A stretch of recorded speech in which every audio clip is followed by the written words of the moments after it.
Hello, beautiful human. I am Zach. That is Dana. We welcome to the studio, Rosa Linn. Hey. Hello. It's great to have you here. Thank you. Thanks for having me here. How are you? I'm good. I woke up an hour ago, Oh, good morning. so I'm still trying to remember English words and kind of, set up my brain for this. But it's all good. Thank you.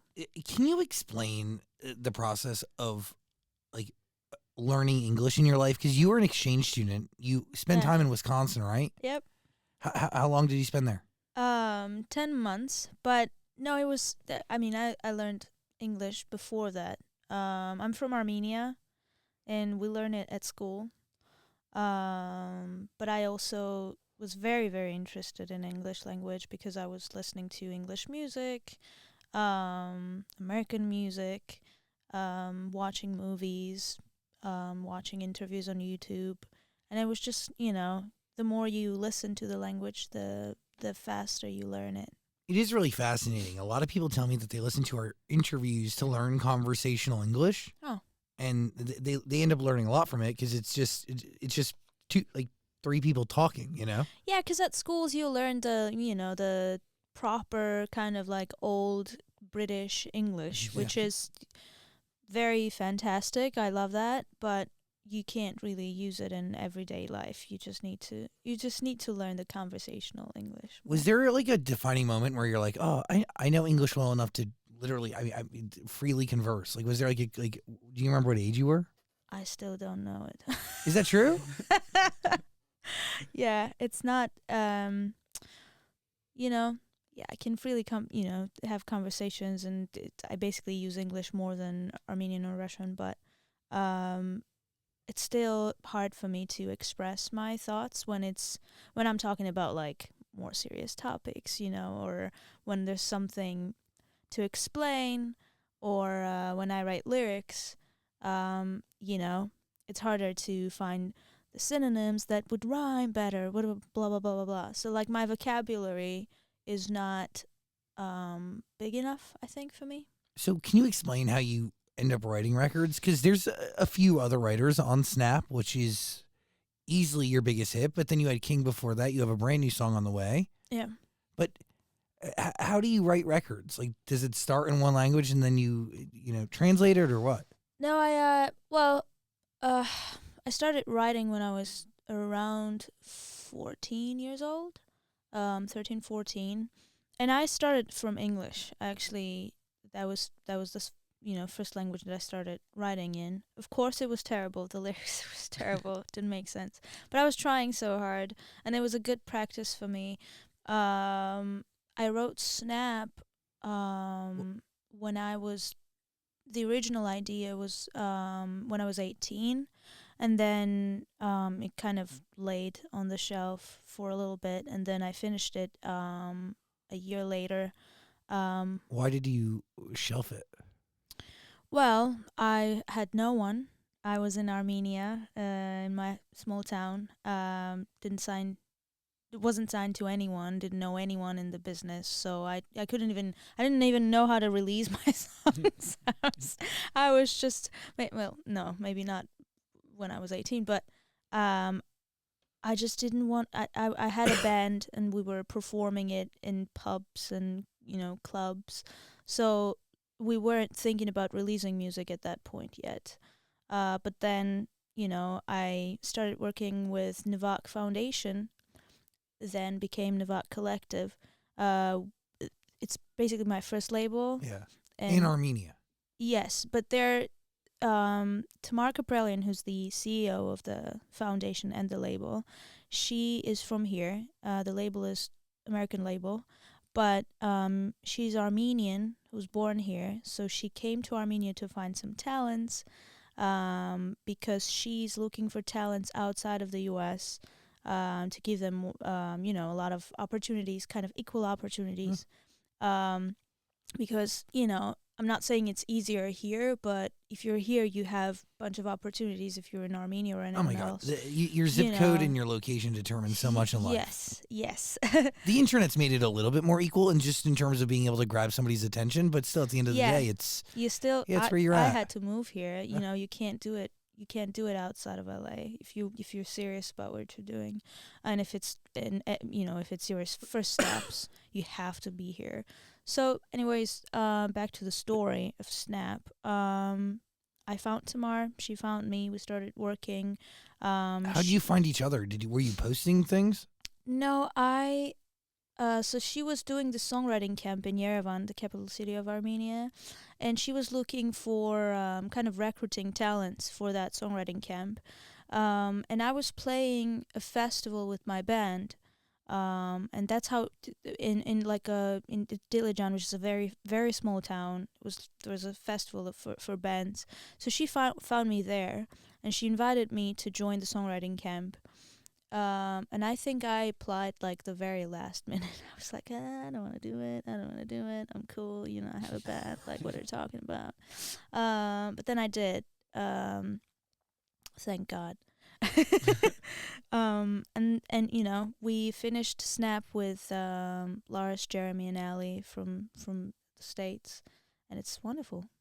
You know, it's done great. Wait, so that one writing camp is what led to Snap? No, but you had it already, yeah? Sitting? Well, I got I don't even remember how the original demo was. I don't even think I had a demo. I just played it for Tamar, and she was like, "Get in the room with the producers right now." Do you remember where you were at mentally when you wrote it? Or at least came up with the original concept? Yes. So I was back from Wisconsin, madly in love, unrequitedly. With a Wisconsin human? Yes. Oof. Jeez. Well, you know.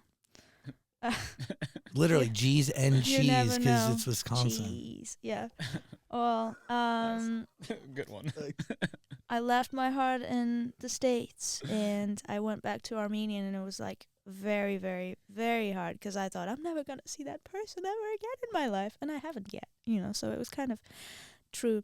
What? But they know where you're at, right? They know the song.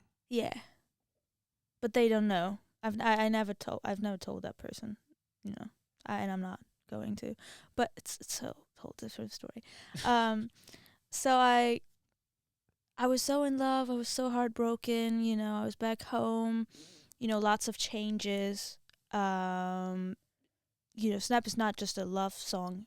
Love story song. It's about me going crazy because of all the changes, because you know I had to adjust to the States in like one day and then readjust back, and it's all like these people that I knew all my life suddenly disappeared, and then they're back, and I was about to snap.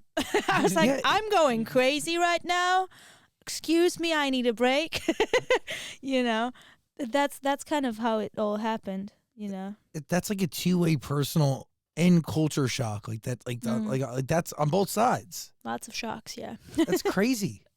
Yeah, and I was 18. You know, the I think the hardest age for everyone, I guess. I don't know yet. I haven't lived much yet, but in my life, 18 was pretty terrible. But that's okay. It's okay. Look what you got out of it. Oh, I love it. I appreciate it. You know, I appreciate it. I say thank you for breaking my heart every day. That's crazy. Break it again. You know? And you also have the opportunity to grow and learn. Like the only way you really know what love is, true love, is by experiencing heartbreak. Mm-hmm. Totally. There's a lot of value in that sadness. I think that particular type of sadness is so beautiful. I write all of my songs about, you know, not all of them, but I really find so much beauty in that state of longing for someone, craving for someone. I think it's very, very romantic. You know, it's much more interesting. The feelings are much more extreme when it's, you know, it's like a movie, you know, it's impossible love, or, this heartbrokenness, and I think you can write so many songs about that. And imagine if everything's cool and you're sitting in Starbucks and kind of drinking coffee. What are you gonna write about? What about this Love Was movie-esque? Like, what was it your first? Excuse me, I couldn't hear it. What about this love that you were writing about that led to heartbreak was so? I think it was the first time I fell in love, like, truly. Yeah, and it was unrequited, so it was. Yeah. Were they a friend? Almost. I'm not gonna tell. Yeah. Don't even try. Did you tell them that you were in love with them? No. That's the hardest conversation to have with somebody. Yes. Did you have an opportunity to tell them and you were afraid? I could tell him every day. Why didn't you? I couldn't. I was so proud. It's hard. It is hard, yeah. I'll tell a story. I told my best friend of 13 years one time that I was in love with him, and he was straight. Mm-hmm. We're no longer friends. Haven't spoken in 2 years. I was gonna say, it's very sad, but I was just afraid to, I was like, if I tell him, I'll have nothing.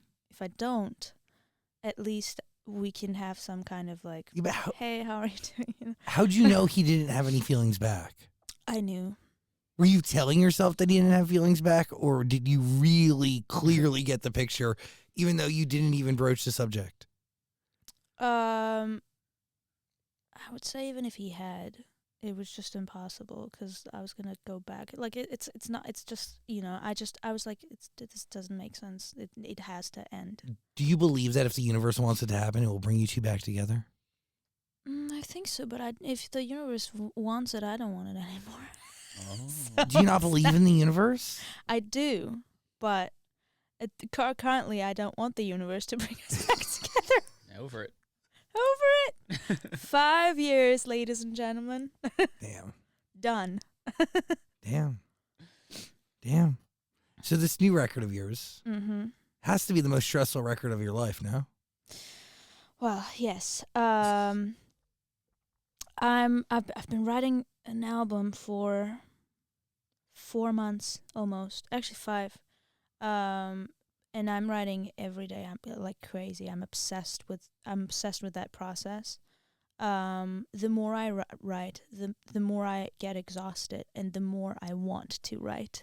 I was doing, when I first got to LA, it was last year, October, I think, September, and I would write every day, and I did not know anyone, not my label. I've met like the members of my management for the first time. Out of nowhere, just I'm here.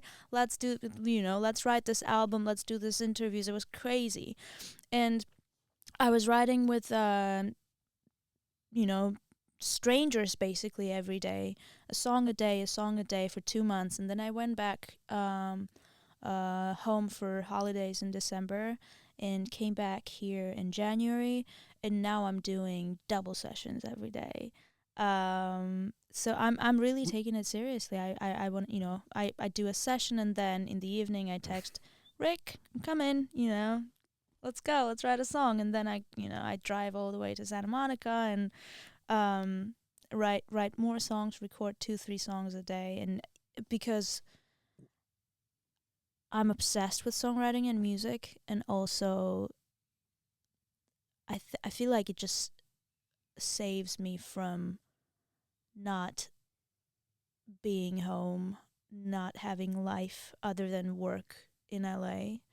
And I also just really want this album to be good. But do you feel like you need to live life to get great records? You need to leave whatever you need to do records. Some people need to live a life. Some people need to totally dive into the music creation process for a year and then get something. It's, I don't know, for me, it's, I just get distracted from let's say if I if I were home, I wouldn't spend that much time in the studio.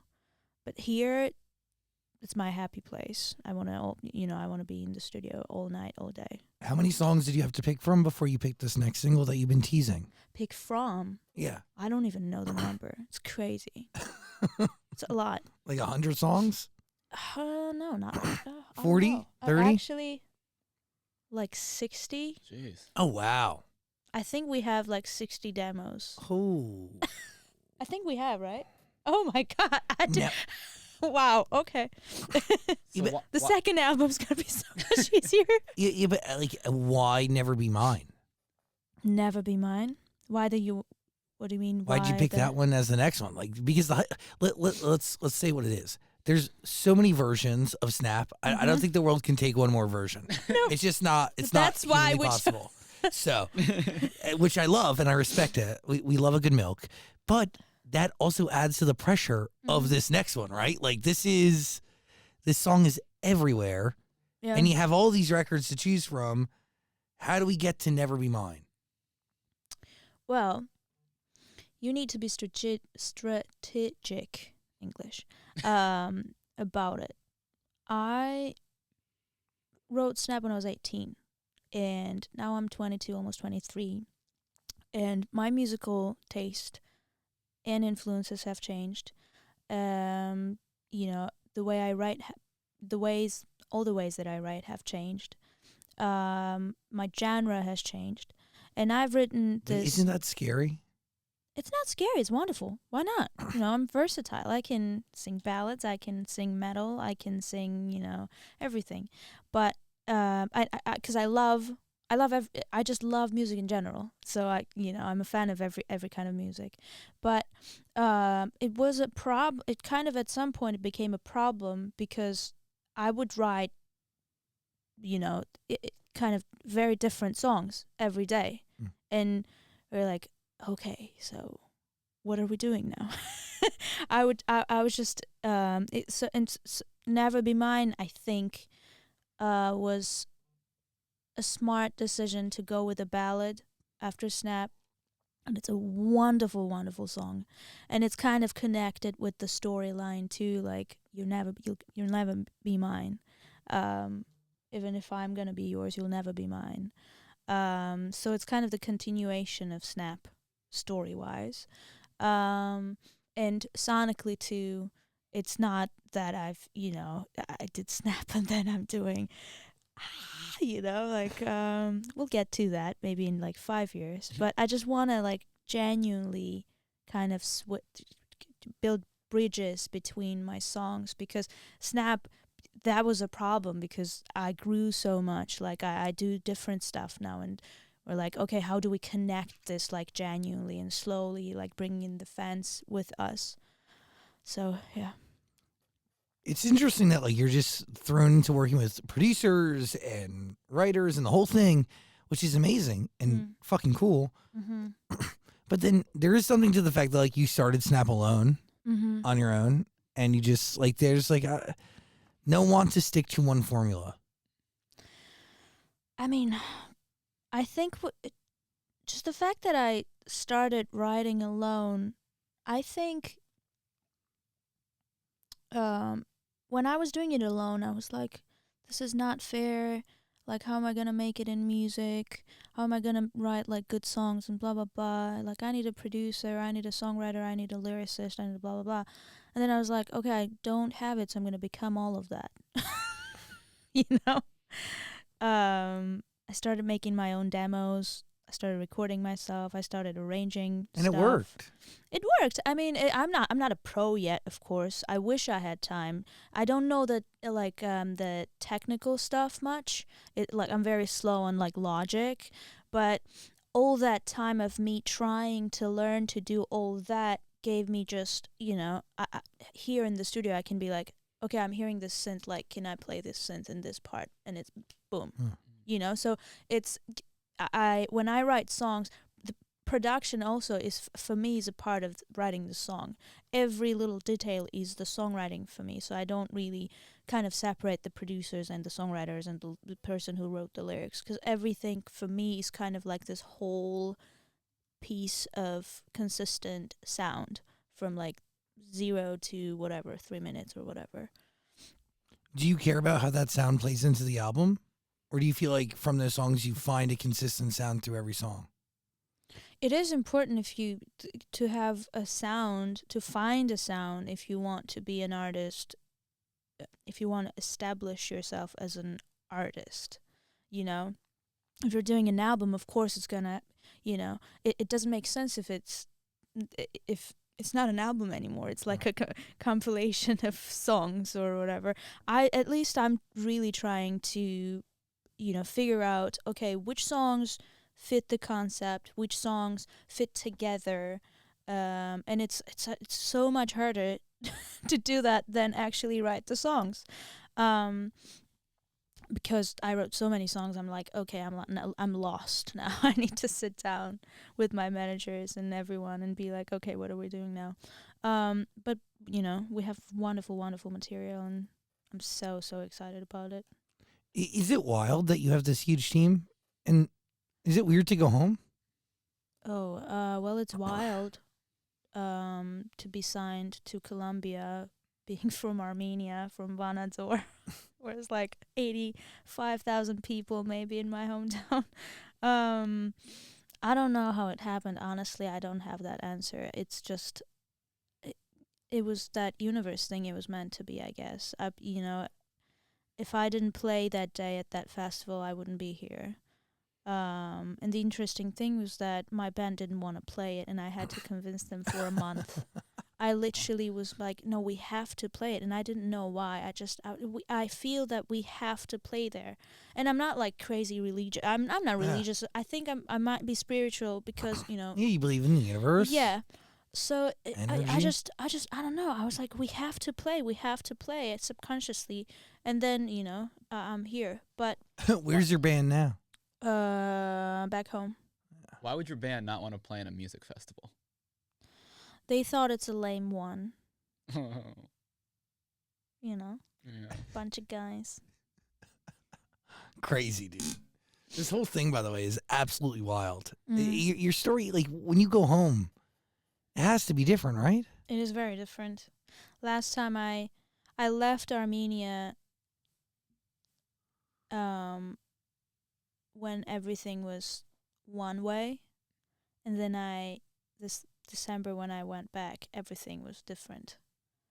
And mentally, it takes a lot of you can't even process it. It's like it's actually very sad because, you know, I kind of thought that, well, it's my home, and it is my home, but the feeling has changed. It was like it didn't feel the same, and you know, it's kind of like I'm very detached from everything because my life has changed in 1 second. The second I landed in LA, it has changed, and I'm changing. I'm working so hard, and you know, the amount. If you tell my parents how much I work, they'll be like, nah. They support and love me, but they're like, you're lazy, you should work harder, blah blah blah. And I'm like, I work 24/7. And What drives you to keep working? passion, obsession. I'm obsessed. I'm you know, Obsessed my with what? ambitions, my goals, my dreams. I'm obsessed with music. I'm obsessed with stage. I'm very passionate about it. It just, if I don't write, music and songwriting is the biggest thing that defines me. If I don't do it, I don't feel like myself. If I have a day off, I go crazy. I don't know what to do. I don't know how to do other stuff. I literally don't know how, like, I'm terrible at, like, you know, handling everyday stuff because I don't know how to do it. And it's, you know, I need lots of help. Like, I need someone to help me figure out little like everyday kind of like technical stuff because I don't know how to do it. I never, did that stuff. I was always like in my room writing songs and, you know, so it's, I don't know, I'm not very, I don't go to parties. I hate parties. I don't know. I don't know lots of people. I don't have like lots of friends in LA. So I just want to make music when I'm here, you know? So you have all you do is make music, but you only have really 2 songs out, right? Am I crazy? Yeah. No, you're not. Probably I am crazy. I don't know. Well, we're going to release some good stuff very soon. No, but you got to be smart about it, though. Oh, yeah, especially when You- Snap exists, but King came Yeah. first, right? Yeah. It was the first thing that I did with Navak when I was 19. We did that collaboration with Kiara. Before that, though, I'm very happy that I did not release anything Mm. because I kind of started. I'm very happy that even King and would do it again. You know, compared to Snap, Snap is like the beginning. It's the beginning of something, and it's a very very strong beginning. And you know, I always say, I prefer quality over quantity. I don't want to release stuff and then be like, oh, maybe this will go viral on TikTok and then I'll have another hit. No, I have my hit. I have my resources now. Because in Armenia, I didn't have anything. I'm not from a rich family. I didn't have musician friends. I didn't have, you know, huge producers or labels. The music business is so different in Armenia. Now that I have it, now that I got my shot, now that I have it, I just want to make beautiful piece of art, like body of work. I want to make an album. I want to be smart about it. I don't care if it's going to be released like I don't, you know. And I want to make quality. I want to bring quality music back. Is there a fear of potentially being a one-hit wonder? Yes, constantly. Where do you get reminded of that? After every session. Really? Explain that. When you hear the demo, or when you know when you're writing the song, even if it's wonderful, even if it's great, even if you think it's, you know, I've written a lot of songs that I think are way better than Snap, but hit is different from a beautiful song, very different. You write the song, and then there are a bunch of stuff that also need to align that are absolutely out of your control to make a hit. First, you don't know what is a hit. You don't know. No one knows it. No one knows it. You can't. So it's you know all I can do, all I want to do, all I do is that I just go into the studio and I'm being absolutely honest, opening my heart every day to strangers, and you know, I being honest. I like this. I don't like this. Let's write something beautiful, because you know, being an artist is already so hard. Being a songwriter is already so hard. I'm away from home. I don't have my life anymore. Music and my career is my life now. And my collaborators are my family. So if I don't make the music that I love, why would I do it? Are you making music for you? I'm making music because I can't not make it. Even if I wasn't successful, I would still be doing it. I'd starve probably. But I also do it for the people that wait for it. And I had that support when I was no one, basically, from my friends or my dad or my mom, because I would send my songs to my friends and they would be like, oh my god, this is so beautiful, blah blah blah, and they'd be like, oh, it make me cry. And you know, when you hear that, you're like, oh, actually something that means so much to me can mean something to other people. and that feeling is amazing. And the first time it was in Amsterdam, I sang Snap for, big crowd, and it was like the first time I performed the song, or the second time for a big crowd. And I had my phone with me, and I didn't even know that people knew that song that well. It was like around Eurovision. We were doing like some concerts for Eurovision. And I don't know why I was like, I'm just gonna do this thing. I asked them. Started filming it, and I asked them to sing the song. And I was like, snapping 1, 2, and I turned the microphone, and the whole crowd, where are you? I was shaking for 30 minutes after I got off stage. That, there are two things that I make music for: is to hear that, to have that, to hear the crowd singing my songs with me, and because I love because I like the creation process. I like creating music. Nothing else. Yeah, some benefits. It's cool. It's cool. But it's the two main things is the crowd and the music creation. That is a high. Like, you can't even. No, you can't compare it to anything. Yeah. Anything. Anything. Eurovision is crazy. It is. I feel like it doesn't get the respect it deserves. At least here in America. I think everywhere else in the world it does. I don't really understand what it is still. It's a songwriting competition. I think it's because of culture. It's like it's and the how to describe it. It's like every year you have this opportunity to compete with like other countries, like your country, and it's like very kind of like a family thing. Imagine like you with your family compete with like other families. It's so fun, and it's not like something like aggressive, or it's music, right? It's so much fun, and giving the points and that like heart thrilling moment and in it like in the end of the show it's like 12 points go to this country, and it's just like it's like a gamble almost. It's like a lottery. You don't know who's gonna win. It's just interesting to watch, but also the behind the scenes of it. The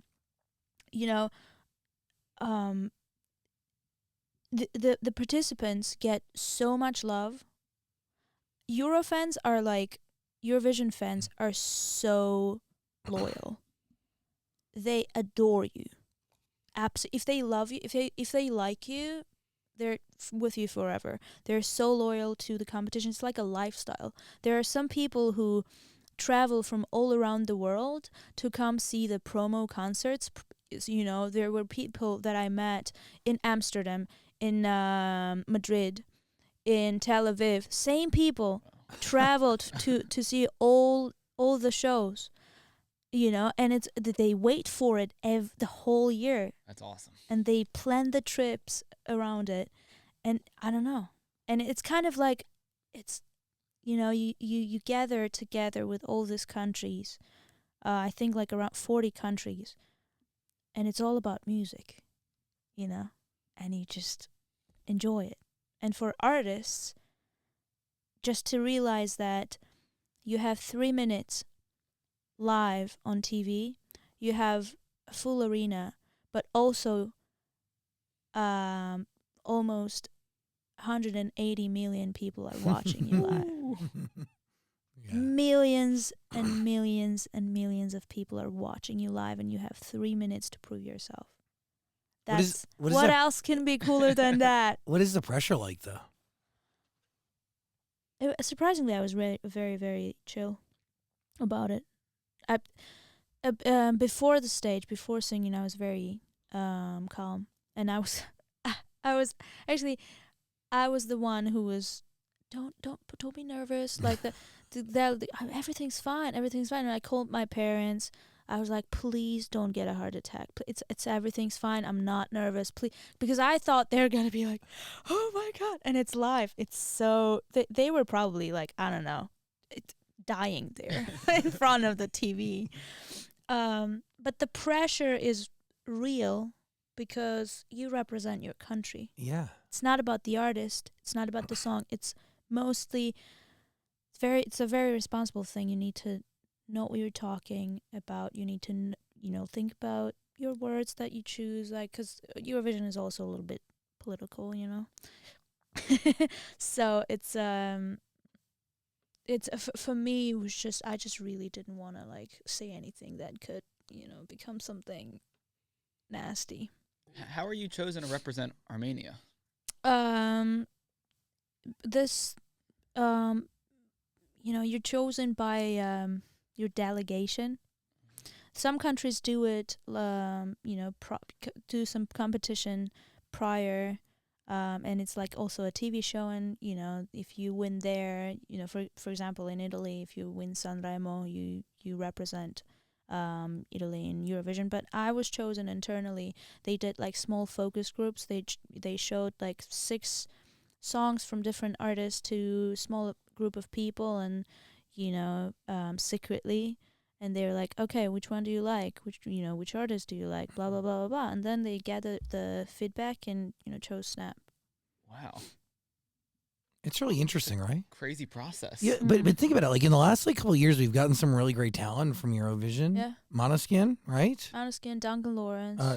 Netta. Israel girl? Yeah. Yeah. Nails, that's her song. I don't know, I've heard it, but. And you came in 20th place? Yeah. There's no way there's 19 people better than you. Oh, no. There's just no way there was 19 songs better than Snap. I just don't believe it.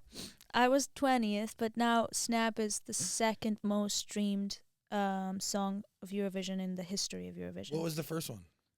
Duncan Lawrence, Arcade. Wow, yeah, that's a great song. Yeah, great song. Great song. Damn. Congratulations, that's a big deal. Thank you.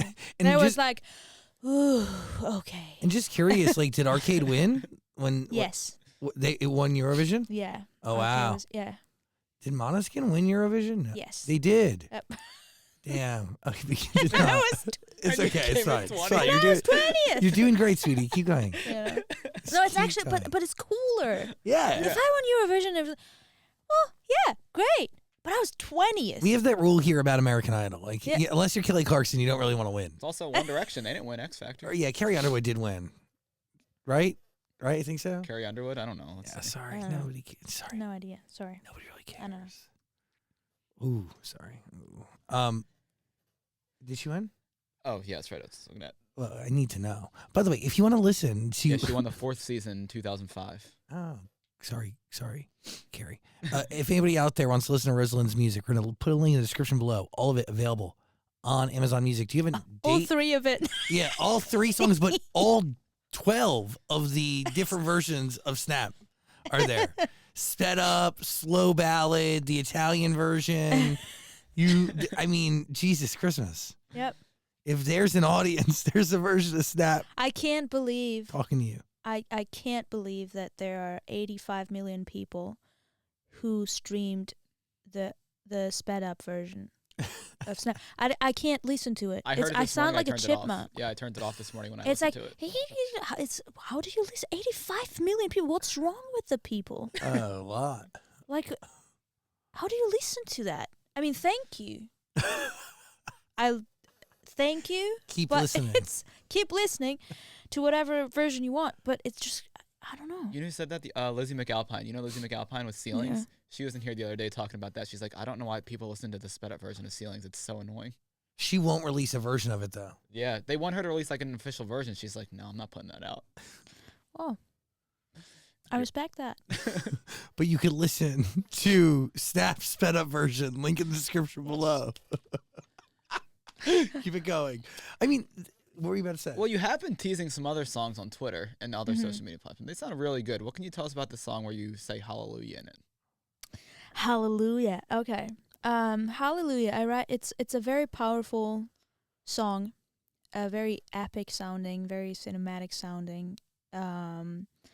And I always try to write kind of like songs that I could sing like for stadiums.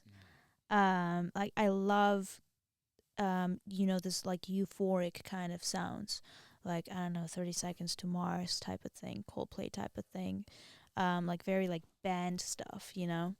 Um, and Hallelujah is about a moment in my life when I felt euphoric. I heard one of my very very favorite, you know, one of my favorite songs live for the first time, and I it was like an out of body experience. I was like, am I flying? That moment, the 3 minutes of you know, live music kind of experience, and I was like, oh my god, like hallelujah, I'm what am I experiencing right now? It was, I got goosebumps. I was crying, sobbing the whole time, and that moment was so, I remember that moment so well, and I was like, I want to write not about that moment, not about that story, but about that feeling, because Snap is also about a feeling.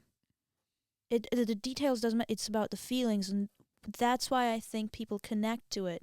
And I'm sure everyone on this planet felt what I felt in that moment when I, you know, of Hallelujah, no matter what they felt.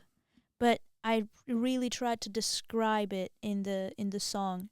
And I feel very very strongly about that song too, because it's when you connect someone, when you grab someone because you make them feel, you like, you're able to give that emotion, translate that emotion so well through music. There's no way they're not gonna connect, but it's very hard to do. When are these songs coming out? Never Be Mine is coming out on 31st of March, very very soon. Then we'll have another song, and then Hallelujah. So Hallelujah is going to be the third single. I don't know. I'm afraid to talk. You know, it's all label questions. Sorry, I just write and serve. Do you pick the songs? I serve the god of muse and music. What?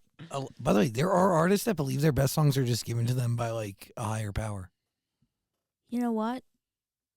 So I'm reading this Rick Rubin book. The art of creation. How's this? The act of creation. I think it's wonderful, and he talks about this like cloud. And it you know, it's the muse, right? And he says it's very he I can't remember it, you know, line by line, but he had one point about the ideas. There are some ideas that are meant to be translated into this world from whatever, like from universe or whatever. And let's say if you have an idea and you write a song, stupid example, if I have an idea and I write a song and I don't release it, and then in half a year someone else writes a song about that kind of same idea, and I'm like, he stole my idea. And what Rick says is that he didn't stole the idea, it's just the time of that idea it came to be put out to the world. So it's wrong to think so that like everybody has access to the idea. It's who grabs it. again. I'm trying to understand. I'm trying to understand the cloud. It's wrong to think that we are the ones who create the ideas. We channel them from somewhere else. Got it. Okay. And if we're not able to process it and translate it, so if we're not into like this, you know, world, someone else is going to do that. So because the idea has its time. I get it. You know? Yes. And to think that, I came up with this, I'm a genius. it's wrong. You know, you just need to kind of like practice. And he's also talking about tuning in. He's like, you just need to kind of like practice that like channeling thingy. You need to be able to like read the information, like feel that cloud, whatever that muse is telling you. You need to kind of like practice doing that. Do you believe that ability gets stronger the more you make music?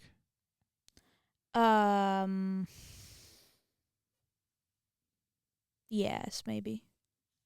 I don't know. I'm not sure. I think it's something you're, you know, you can kind of. It's like a talent. If you have it, you can grow it. But if you don't, Yeah. you know, it's depressing if Yeah, you it don't. sucks. Sucks if you don't. Does that make you concerned to hold on to songs though? Because what if like you have a great song but you're waiting to put it out, but somebody else grabs that idea and puts it out before you? No. No. Okay. No. No. It's still gonna be different. Yeah. I don't want. I don't want to be the first one to like. Because honestly, everything has been done way before. That's true. There's really no new ideas. It's just the combination is different of things. Some say even Shakespeare was plagiarized. I don't know. That's a rumor. I haven't met him. I don't know. I don't want to judge it. I don't want to have an opinion on that because I don't know the details. So I'm not going to take any credit from him. Listen to all of Rosa Linn's music. We're going to put a link in the description below. There is more music on the way, but you can get it all on Amazon Music, okay? What is it like being able to provide for your family? I'm assuming they sacrificed a great deal, even to get you piano lessons early on, the whole thing. Yes. Well, I'm super, super, super grateful for my family, to have the family that I have. My family always supported me, and they gave me good. How do you call it? Yes, maybe. That's not what I wanted to say, but it's fine. Thank you, Britt. Thanks, baby. They introduced me to music. They took me to musical school. I learned piano, and they never were like, "No, you're not doing music. Like, it's not no future." Of course, they were concerned, but they saw that it's just I can't, not do it. So, and they're very, very happy. And to be able, and as I said, I'm not from a rich family. So in Armenia is, not America. We have lots of economic problems, lots of other problems too. So life's not easy in Armenia. It's wonderful. It's a wonderful place. I love my country. I love my home. I love my people. But it's very hard. Life can be very hard. And just to know that I can say my thank you, and not even think about it. And I call my dad and be like, "Dad, what do you need? Yeah. Just tell me what you need." And my mom or my brother, it feels great to just the thought of it and they never ask for anything, but the thought of it of I will be able to provide anything. I mean, of course, not billions and billions of dollars, of course, but if something terrible happens, I'll be able to, help right away, financially, of course. But also, I mean, I realize that I'm their kid and they want me. They don't want my success or my money and I feel so guilty most of the times. I feel very guilty that I just left, but also very grateful to them that we never even had a conversation about, I didn't even, we'd never, it wasn't even a thing to talk about. Should I do it? Should I not? They were like, go, and it's I think my parents are very good examples of how to be a parent and how to support and also be kind of like a superior figure, because I'm still No, you're still a kid. thinking about like, should I do this? What would my dad do? But they just do whatever, live your life. It's pretty special. Yeah. Rosa Linn, final thoughts, Daniel? You're going on tour with Ed Sheeran. How cool is that? I'm going on tour with Ed Sheeran, my first ever tour. It's crazy, and it's gonna be a stadium tour. Big ass venues. I'm very nervous. I'm very scared, but the amount of people and the noise. Oh my God, I can't wait. I'm going on tour with Ed for 7 dates, and then I'm going on tour with Young the Giant right after that. So, and I'm going to play all of my new songs. It's not going to be like 50 minutes of Snap different versions set list. It's actually going to be a legit set list of wonderful, wonderful music, which I'm very excited about. And yeah, the tour is going to be the whole summer. And I might do a couple of headline shows in between, you know, my small like 5 people shows. But it's gonna be great. I'm very excited, and I'm gonna, you know, release stuff during that. So I'm trying to release as many singles as possible before dropping the album. But it's all, you know, all a different conversation. This is exciting. That's awesome. Very exciting. Wow. Very. Look at you. Girl from Vonador is opening for Ed Sheeran. It's crazy. That is crazy. That's surreal. It's absurd. I don't know what to say. It's like, well. You're not even from Eurovan. The I'm place not with the even from tiny Yerevan. dick man What? and the stairs, right? Have you been there? No, but You but Googled it? no, my friend has gone there once, and every time we're in an Uber together, he asks the driver if they're from Armenia, and if they says yes, he goes, "Oh, I've been to Eurovan. What's the Yeah. tiny dick? Tiny thing? dick statue man, stairs It's to like nowhere." It's like a huge statue in one of my favorite places in Yerevan in Cascade. And there are like a bunch of statues, Oh, and yeah. there's one like that. I just googled tiny dick man. That was the wrong thing to Google. Oh my God. You see a picture of yourself? Nice. Good joke. Good joke. No, but skiing and then there's stairs, right? In Yerevan? Yeah. That's all I know. I'll get there one day. Yeah, you should go. I'll tell the It's people. wonderful. I'll tell the people I know you. Okay. What- Yeah. I'm sure it's worth a lot. They'll give you free dolma. Sick. You did share one other snippet that I want to ask you about. It's only 6 seconds, but it's a great sounding 6 seconds. This Oh, right, okay. This right here. Can we save this, please? Can we use this for the show? That song is called Lighthouse. What That's happened? everyone loves that song, That's a great sounding but- 6 seconds. but like a couple of people that actually need have to like it in order for it to come out. They don't like it? No, What? it's just yeah. It's like I don't know. It sounds amazing. Lighthouse. Play it again, please. Yeah, absolutely. Play from the top.